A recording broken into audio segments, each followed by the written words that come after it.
Hello and welcome to today's Marketing Week webinar brought to you by work management platform Smartsheet. Today we're looking at the work behind the wins and how marketers can create high-performing teams, particularly in uncertain times. Joining me to discuss this is Sarah Chatterton, Director of Marketing for EMEA at Smartsheet, and Dan Montalbano, who's Global Head of Operations at VCCP. Welcome to you both. It would be great to start with if you could both say a few words to introduce yourselves. So Sarah, do you want to kick off? By all means, thanks, Lucy. Hi, everyone. Thank you for joining us today. I'm Sarah Chatterton, and I am the EMEA Marketing Director here at Smartsheet. If you don't already know Smartsheet, we're an enterprise work management platform, and I've been here now for just under 6 years. I've had almost 2 decades working in B2B tech marketing across both enterprises and startups, but I've always worked in-house. So I'm really excited to have Dan here today so we have both sides of the both perspectives from agency and in-house. Thanks, Sarah, and also delighted to be here.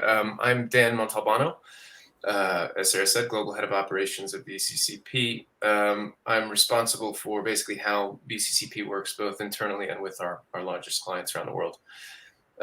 For those of you who don't know VCCP, we're the UK's largest agency now. We're 22 years old, but we're not just UK based, we're also global. So we got offices around the world.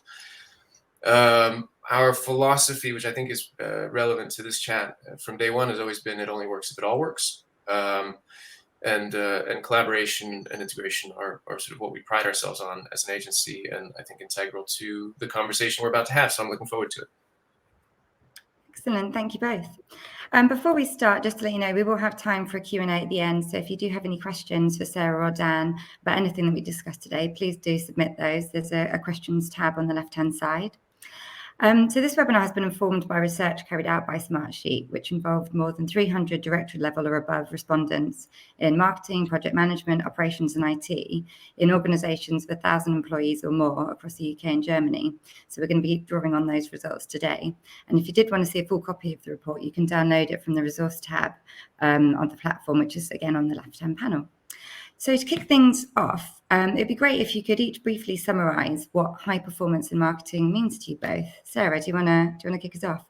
Sure. So to me, high performance in marketing is a team that is agile, autonomous, kind of market aware, but ultimately one that's driving results and value within the resources that it has available. I think in a similar way that athletes and elite sports teams kind of prepare for many, many months up into that final last race or that last game, marketers have a similar approach to high performance, and we do 80% of the work is the kind of crux of the campaign or the event before pushing for that last 20% of results. Yeah, I think I would agree with that. I think marketing is a means to an end, right? It's either to drive brand awareness to drive sales, or to drive sales directly. So, in essence, a high-performing team, a marketing team, by definition, is a team that's actually driving one of those 2 key metrics. As Sarah said, it's what you see. The end result that you see is the tip of the iceberg. Most of the work happens beneath the surface, where teams are working furiously to get stuff out into the world that's going to make a difference and frankly add value. I think value actually is the key word there. It's about driving value for both the brand and the end consumer.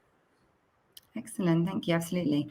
And I wonder if we could dig into that a little bit more, maybe bringing in some of the research, Sarah. Yeah, of course. So we had, from our research, there was around just over 20% of marketers that actually felt that their teams were high performing, which was really surprising to me. I don't know whether that's because there is increasing pressure to perform or increasing pressure to demonstrate ROI from work. But I felt like that seemed a little low. However, you can kind of see that there were 3 key elements that people felt high performance in marketing were particularly driving. So the brand and competitive impact here by nearly 60% was one that's jumped out at me. Dan, I don't know if there was any that jumped out from you with these.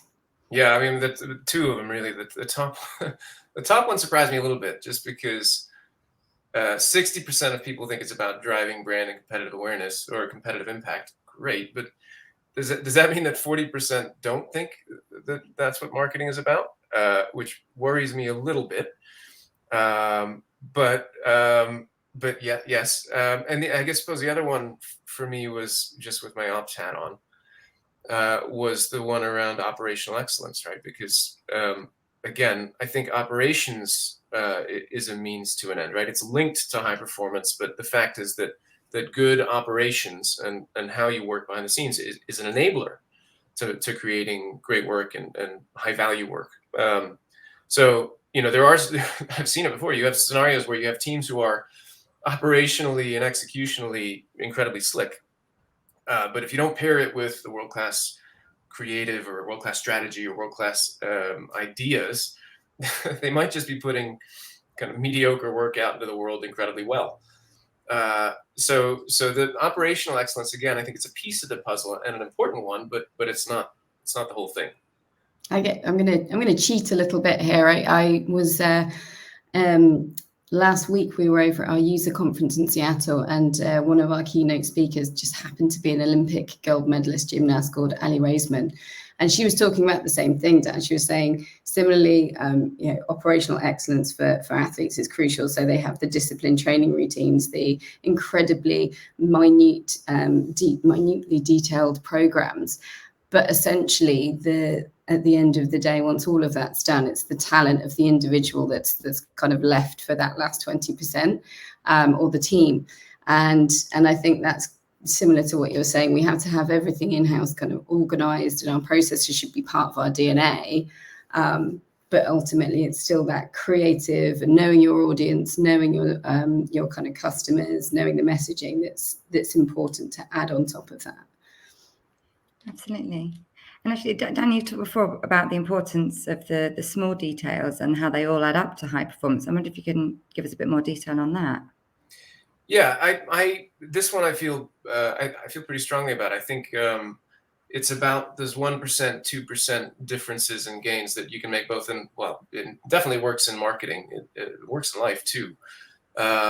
It was, I think it was David Brailsford. He was the guy who came in and basically transformed the UK cycling team by coming in and having a strategy that said, I'm going to focus on the little things. I'm going to focus on the 101 percenters that are going to make 100% of a difference. The fascinating thing for me there is those 1 percenters over time, right? Because, a 1 or 2% shift over a week or a month might not make a huge difference, and you won't feel that difference immediately. But if you apply that over a 2, 5, 10, 20-year trajectory, and you look at that line, and frankly, you stack those 1 percenters, you end up in a very, very different place than you would have if you hadn't made those small changes. So I think that's where it becomes really powerful. Absolutely. Sarah, what are your thoughts on that?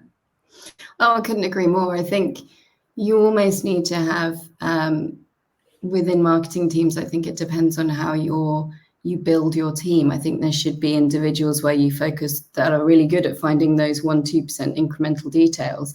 And there's other people that are great at looking at the big picture and the bigger kind of creative or campaign moments. So I think it's really important as marketers to have a team that incorporates both of those to drive that impact across both areas.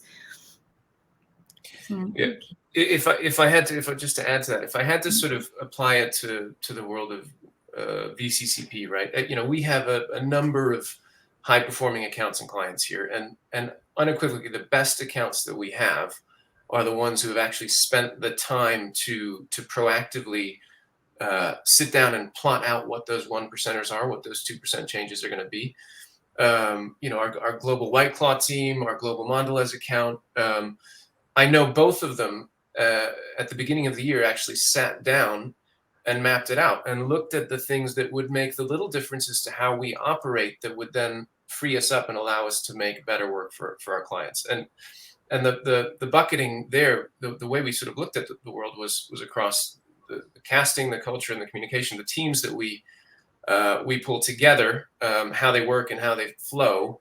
You've got to put some thought into that to really unlock great work longer term. Brilliant, thank you. Absolutely.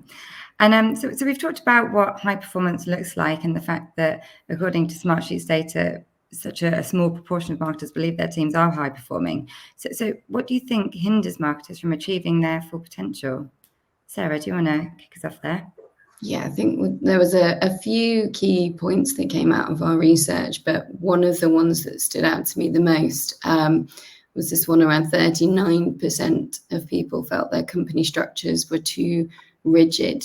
I think, as marketers, our very purpose and goal is to be reflective and responsive to our target market or our target audience. But I've certainly remember a couple of times in my career where I've wanted to reflect or respond to something happening in a specific region at that time or with a specific audience.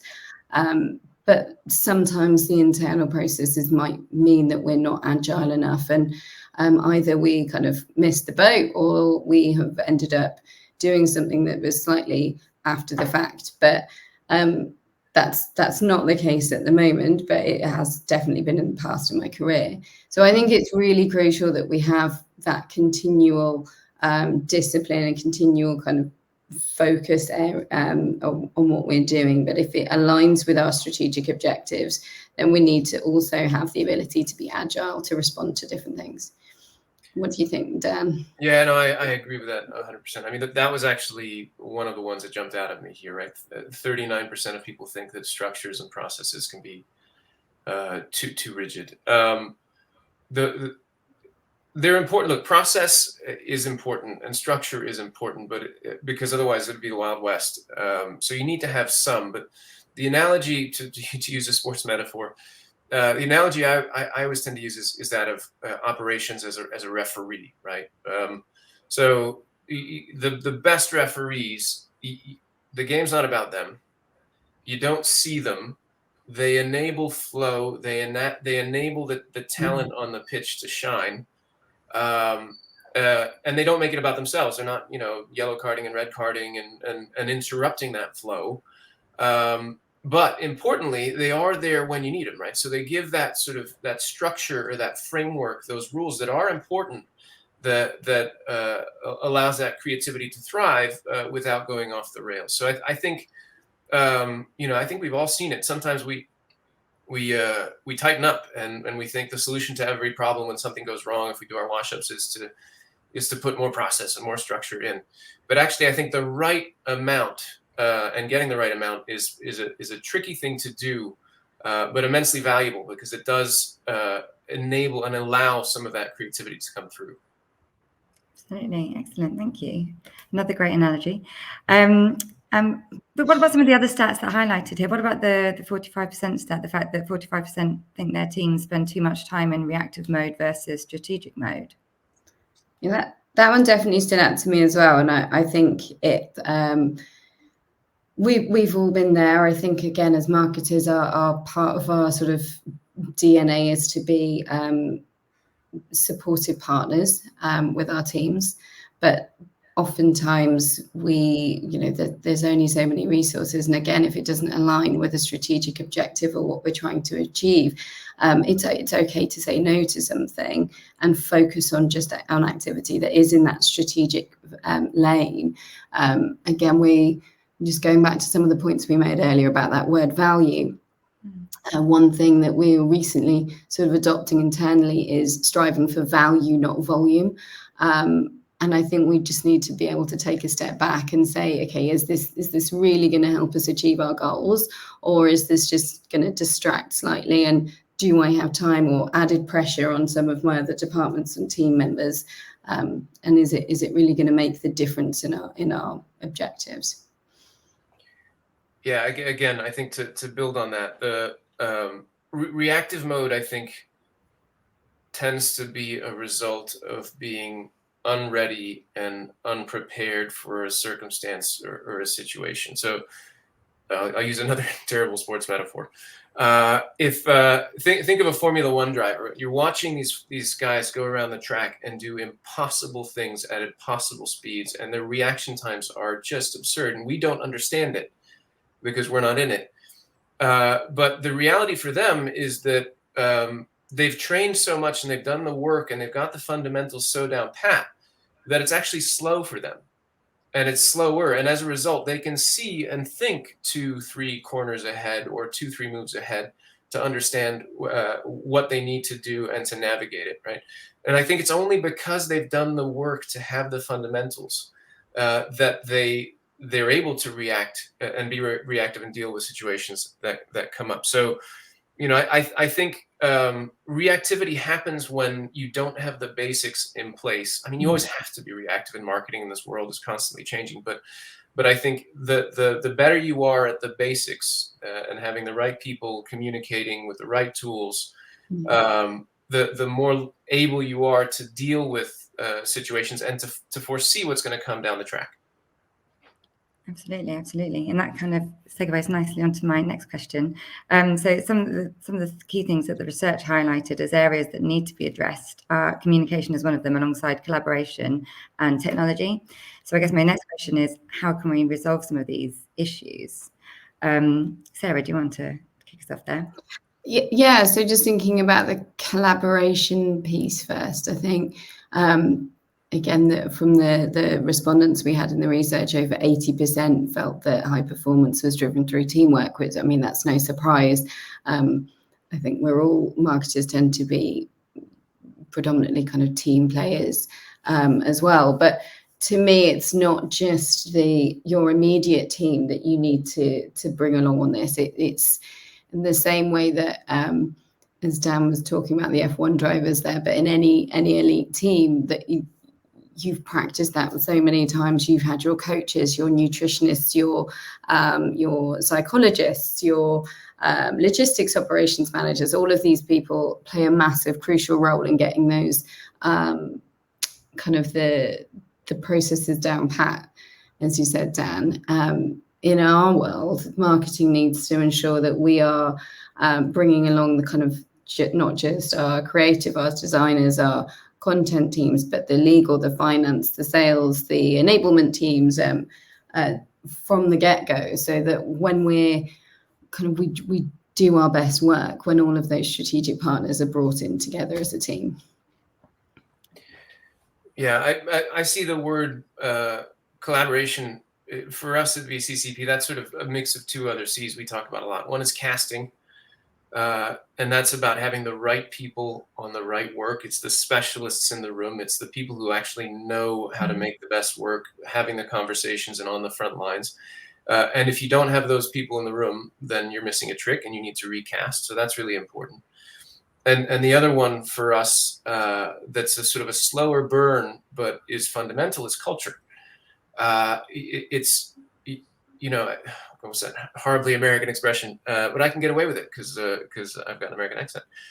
Culture eats strategy for breakfast, which was a Peter Drucker, an old management consultant. For me, that's actually true because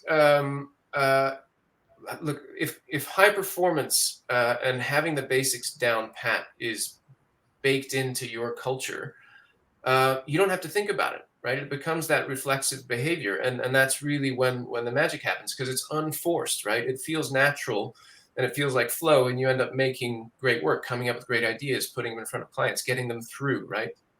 Look, at VCCP, our average client tenure is 8 years. Right, and it comes back to that 80%. We've got our fundamentals down pat, and also you can't rush these things, right? Because the things that we put in place, I'll take compare the market. So we came up with the compare the meerkat, for which I apologize,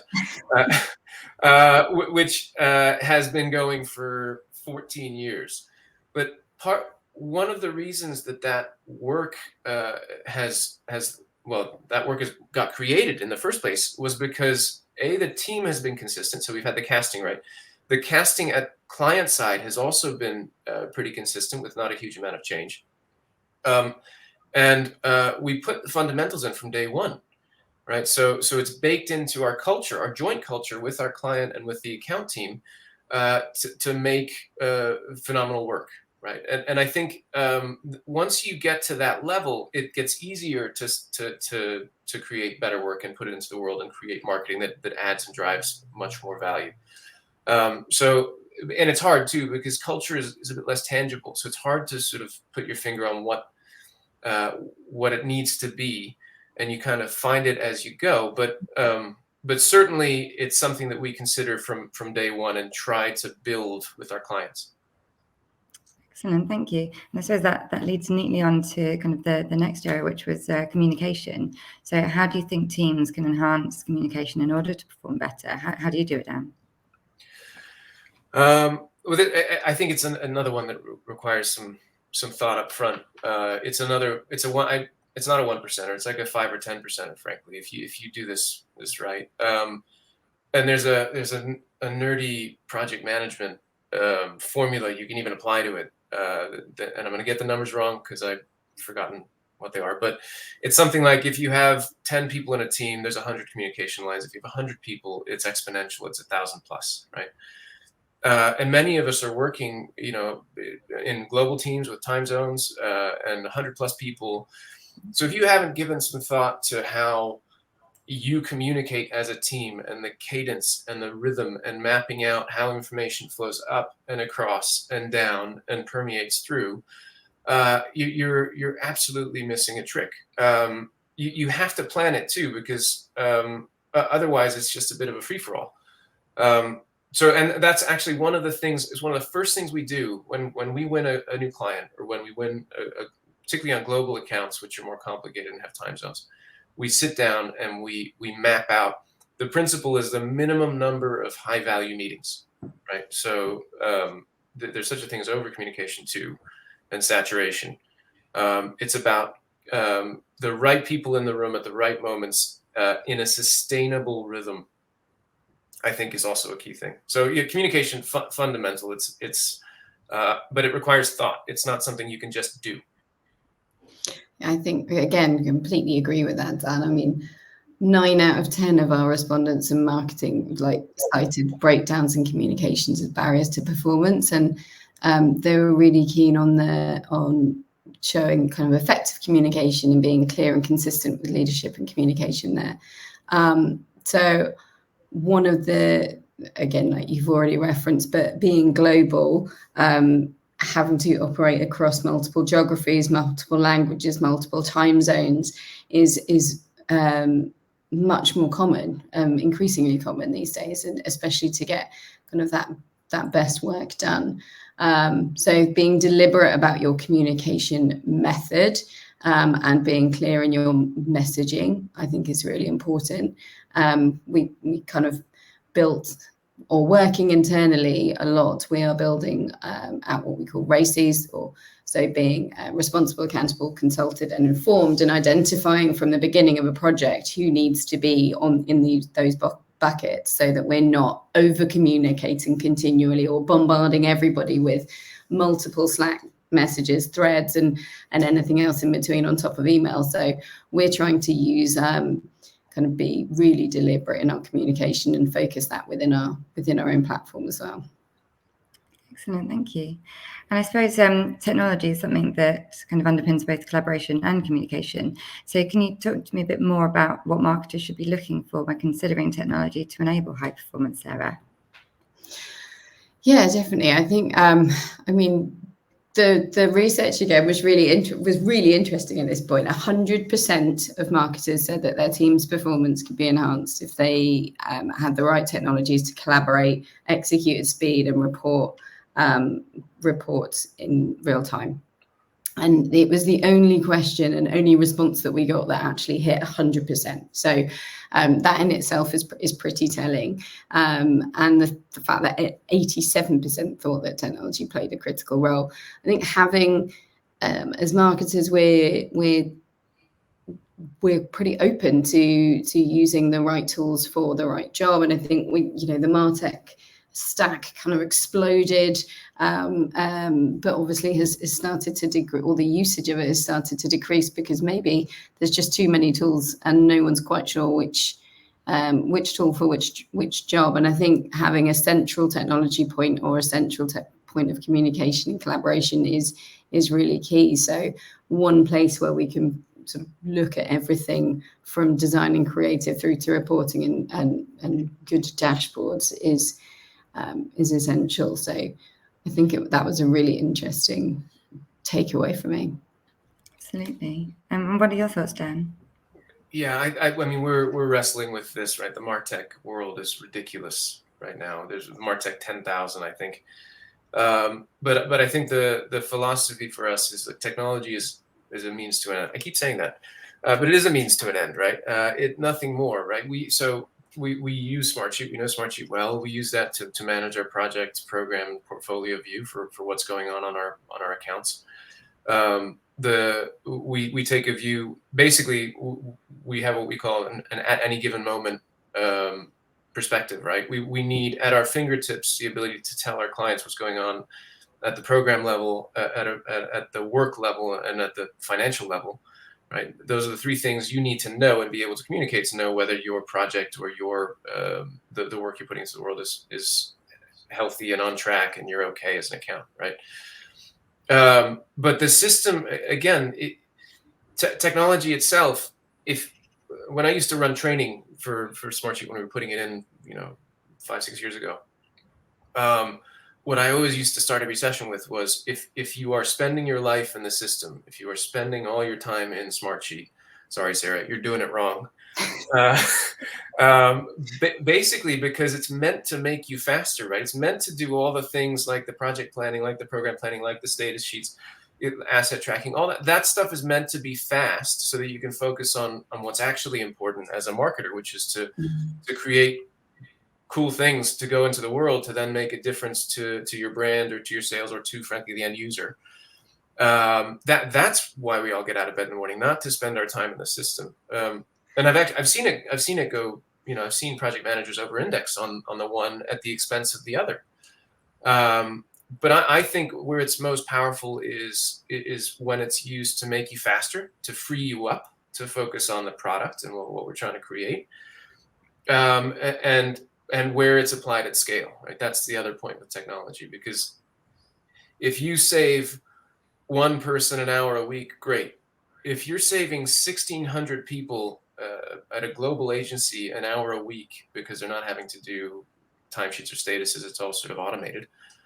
That's 1,600 hours a week that the agency could put back into the product, right? And focusing on our clients and focusing on the work that we put into the world and the creative and the creativity that we come up with. So I think technology at scale is actually really, really important when applied well. I couldn't agree more, Dan. So no apology necessary, but thank you. But again, I couldn't agree more. I think it's really using a technology in a deliberate manner and being very clear on what it should be used for and what we want to achieve with it. And that's the whole point of some of the capabilities, of Smartsheet, but hopefully any technology that people are using, is that it does enable you to automate whatever or and free up your time. And it goes back to that 1%. I don't think it's a 1%er. I think it's more than that, but it's adding those incremental gains to you and allowing you and your organization to kind of really be who you are and be the kind of drive the benefits that you bring without it's not about the kind of the technology that does that. It's still the people, it's still the organization, it's still whatever you're selling or whatever you're creating that should drive that for you. And another good example of something along those lines is one of our customers and partners, McLaren F1. They started using, so they had, as you can imagine, on race days, I think there's 22 different races on an F1 season, something along those lines. Probably changes season to season, but they had thousands and thousands of images that they were being processed on each race day. And it was people were manually then sorting through them, tagging them and assigning them out to different teams, different groups. So whether that was public facing imagery or partner imagery or anything else, then once they started using Smartsheet, that then became an automated processes. And they, instead of taking them days to take that race day imagery, were doing that in minutes. And that meant that, especially for things like connecting with their fans, who are, you know, the important people in this journey for them, they could do that in almost real time. So I think that's a good example of what you're talking about there, Dan. It's kind of freeing you up to be the focus on being that product, on being that differentiation point. Absolutely, that's brilliant example. We'll be starting the Q&A shortly, so please do continue to send in any questions that you have. But ahead of that, it'd be really useful if you could both summarise what you think the key lessons for marketers are when it comes to creating a high-performance culture and high-performing teams. Sarah, do you want to start? Yeah, I think from this conversation, I mean, the focusing on the 80% of the work before 20% of that final push, and making sure you've got all your in-house basics, processes, operational excellence sorted as best as possible is really key. I think that's the biggest takeaway for me. And then also employing and using sort of the tools and technologies that enable you to differentiate your business and differentiate your approach. Thank you. Yeah, I'm a firm believer in making your own luck in this world, right? I think the better you are, the more prepared you are, the more work you've done in the fundamentals, like an athlete, the more likely you are to be able to generate some of that luck and to have that luck break your way, right? If you don't put the work in, it's just less likely to happen, right? The other thing, I think I've mentioned it earlier, but I'm a fan, having been at VCCP now for 8 years and seen it work beautifully firsthand. I'm a fan of principles over process, right? It's the reason the agency has been so successful is we've got 10 founding principles that were set by the 4 founders 22 years ago that are on all our walls and still talked about by everyone when we come in. It's things like being lean, it's being agile, it's being unprecious, it's being approachable. And the fact that they've considered these things and their behaviors that everyone is expected to absorb as part of the culture and adhere to actually means that you've got the framework already for creating great work. It doesn't stifle the entrepreneurialism, which is what you want when you hire good people, but it does give you the boundaries and the framework that you need to be able to thrive and to create great creative. So I think it's really important. The work behind what you see that goes into the world, what we often refer to as the how. We say the how is just as important as the what for us. Putting time and effort into the how and those little 2, 3, 5, 10 percenters is what makes all the difference in the final product that we put into the world that drives value. Fantastic. Thank you both. So we're going to move on to the Q&A section now. We've got some great questions in already, but again, if you did want to submit one, you can do so via the tab on the left-hand side. The first question here says, you mentioned that the best marketers are the ones who plan for the future, but how do you plan for the future when there's so much uncertainty? Who wants to take that one? I can take a stab at it, unless you want to, Sarah. I don't mind. We can both have a go. How do you plan for the future when there's so much uncertainty? You can't. You just have to be ready and on your toes. And I think, all right, here's an example. We had one of our global clients, I won't say who, came to us on the 23rd of December, 2022, and said, sorry, it's a go again. All creative is off the table. You need to come up with new creative, and we still need it shot by January 15th. So we had 2.5 weeks to basically go from nothing to full scripts to shooting in LA. And we did. The team, pulled together, worked their socks off, got everything organized, got some great work on the table. And we were shooting in LA 2.5 weeks later. Mind you, they had to work over Christmas and it was horrendous. But the only reason they were able to do that was because it was the right team. Right? Casting was great.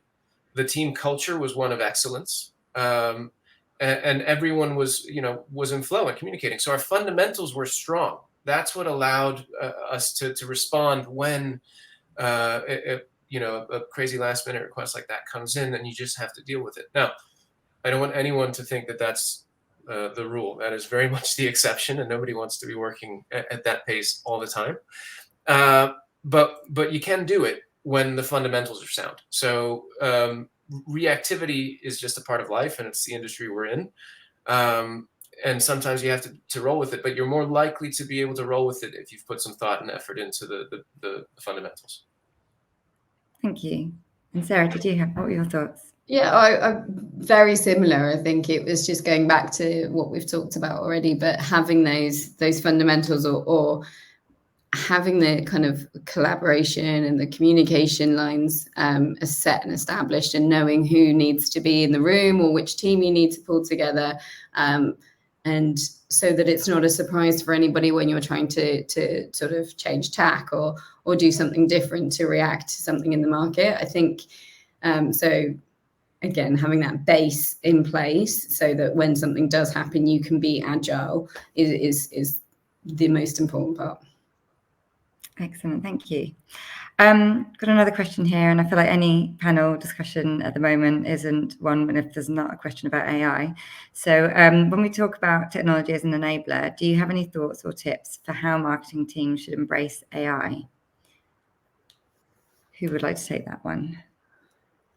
I don't mind starting with that. I think so a lot of the recent increase in interest in AI at the moment is great. I mean, there's definitely tools out there that are being targeted at marketers that I don't know. I think it's a little bit of trial and error into seeing whether they actually fit, whether they work. I think without doubt, no AI tool should be used without kind of human creativity on top of that. And I think we're still seeing that sort of added value is really important of an actual kind of a marketing team. But there's ways in which some of the AI tools can be brought in, which could well be useful and might be able to help us in some of that agility. But I think it's still quite early, and I'm interested and I'm watching. And Dan, I'd love your thoughts. Like the first AI produced, was it one of the car adverts? I think was completely produced by AI. I mean, I don't know on that. It's kind of an interesting concept, but I think you still need to understand your target audience. You still need to understand the kind of the buyer personas, and I just don't feel like that's ever going to be replaced at the moment. No, well, look, AI is eating the world right now. It's if you believe the hype. I think it is fundamental. I was sitting across from someone the other day who said something which I thought was quite on point. He said, basically, it's the death of the blank page, and it is right. There is no such thing as a blank page anymore. If you need an idea or you don't know where to start on an email or a job description or even a campaign idea, right? I've done tests where we've put ideas into it to see what comes out compared to what our creative teams are doing. And, it gives you a starter for 10. Certainly, it gives you a reference point. It gets rid of that fear that you have of staring at a blank page and going, God, I don't know how to start. I'm not sure what to do. So I think there is where it's really powerful. And I think the other thing, well, if you apply the same logic that we were talking about earlier, which is technology as an enabler. Technology is meant to make you faster, right? I think the best applications for AI right now are where it can make you faster. It is not a replacement for anything. Well, it will be a replacement for some things, certainly. But in our world, which is a blend of sort of the magic and the logic and the creative and the operations, it has a role to play by making us faster. And the other thing I would say about it is we've just founded an AI agency called Faith, where we've got a sort of a SWAT team of specialists just looking at it and thinking about it and playing with it. And one of the things they always say in all the training sessions is it's about the inputs. It's only as valuable as the information you put in. Well, the information you put into it needs to be good enough to give you the result that you need. And if you get very good at the inputs, the outputs start to become valuable. But that's a skill in and of itself, and that's not something that takes time to master. In the same way that we all had to get our heads around Google. I don't know how. Yeah, I think we're of a generation. Learning how to do a good Google search. That was tricky initially, and knowing how to search for things. So I think it's one that we're feeling our way on, but certainly AI is going to be fundamental to how we work as marketers going forward. Brilliant, thank you. Another question here is, what other communication methods are you using? The person's asking, apart from setting RACI and RICI matrix at the start of each project. Did you guys have any thoughts to share on that front? Yeah, I mean, well, we are using a lot of our own technology. So we use Smartsheet to talk to anything from commenting on proofs of creative right the way through to kind of our brand folder, which is our digital asset management. So once the creatives have been built and launched, and then we're kind of dividing them and categorizing them and sharing with the world. And there's ways of commenting on those proofs, and there's ways of sharing things. Obviously, it's at its core, it's a project management and collaboration tool as well. So we use those.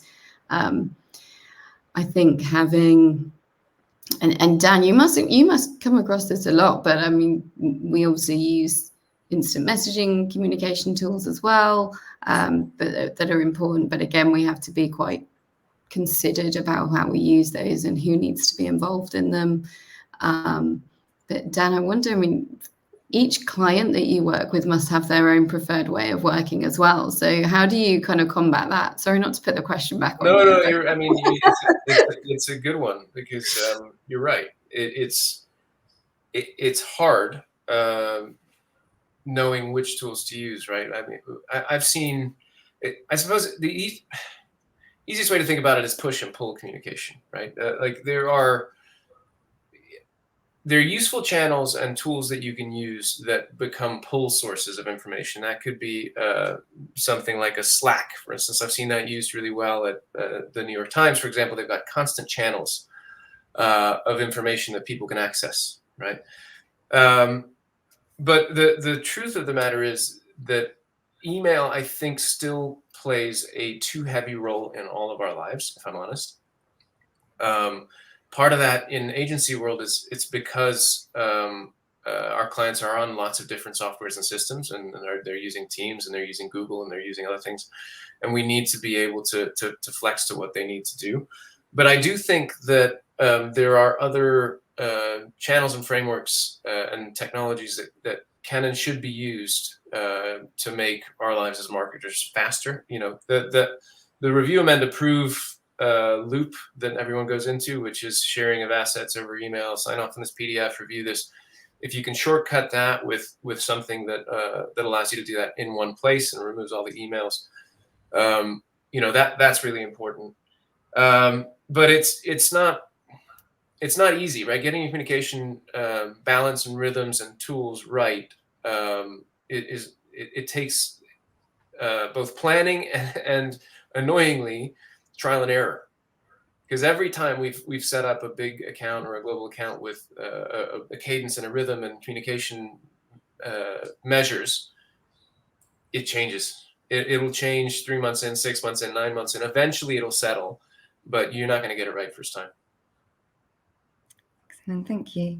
And we've got time for one last question, which is, can you give us some more examples of how Smartsheet is used in high-performing organizations?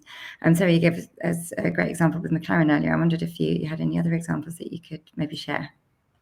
Yeah, I mean, so that's one use case within the McLaren team as well. I mean, we've also got large football organizations that are using us to plan and track and manage each of their game schedules and all of the logistics around that. I mean, we had a couple of use cases around sending athletes over to certain large tournaments, and how people were using Smartsheet to organize their travel logistics and make sure all of the kind of teams had all of their right passport details and vaccinations, and all that was particularly around COVID. So it was crucial, especially for traveling, when you could get your COVID passport as well. I mean, we've also had major healthcare teams, again, around COVID, use Smartsheet to help collaborate on producing vaccines. I mean, anything you can imagine from kind of the ultimate of high performance, we've had customers use Smartsheet for. So it's been, and it's just fantastic to see people continue to use that and change their operations and change how they collaborate through using a tool, and again, free themselves up to do the actual thinking. So if you think about something like producing a vaccine, and again, as we were talking earlier, Dan, about how,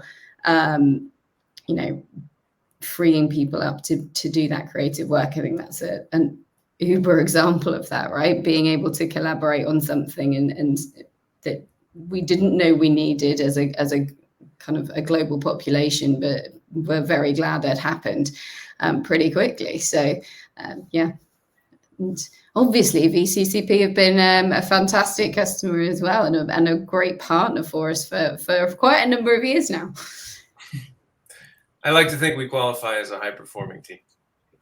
Without, of course. Excellent, thank you. Well, unfortunately, that brings us to the end of today's webinar. And the webinar will be available on demand shortly. But for now, it just leaves me to thank Sarah and Dan, and to everyone for tuning in. Thanks very much. Bye-bye.